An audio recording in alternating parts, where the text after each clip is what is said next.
You've reached the activism portion of today's show. Now that you're informed and angry, here's what you can do about it. Today's activism: stop Republicans from deregulating Wall Street and defend the Consumer Financial Protection Bureau. Now, in case you missed it, on June 8th, the House of Representatives voted almost entirely along party lines to roll back most of the financial regulations put into place by the 2010 Dodd-Frank Act. In typical Republican dog whistle code, they had the audacity to call the legislation the Financial Choice Act and make claims that it was, at heart, a jobs bill.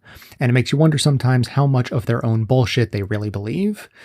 Now, here's the damage report. The so-called Choice Act exempts some financial institutions from many of Dodd-Frank's restrictions that limit risk-taking, replaces Dodd-Frank's method of dealing with large and failing financial institutions with a new bankruptcy code provision, and weakens Elizabeth Warren's extremely effective Consumer Financial Protection Bureau, known as the CFPB, along with giving power to the president to fire the agency's director at will.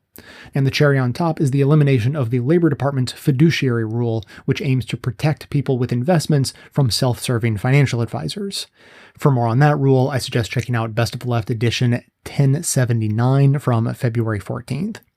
Now, some say this bill, as is, will never get through the Senate, but others are concerned that parts of it may actually have more bipartisan support there. Americans for Financial Reform, a nonpartisan and nonprofit coalition of more than 200 civil rights, consumer, labor, business, investor, faith-based, and civic and community groups, wants to hold those who voted for the Choice Act accountable for their vote. Their campaign, which uses the hashtags DefendCFPB and hashtag WrongChoiceAct, includes a website linked in our show notes where you can see how your congressperson voted on the bill and write them a letter with your concerns. Get the latest from Americans for Financial Reform on Twitter by following them at Real Bank Reform, and check out their website at ourfinancialsecurity.org.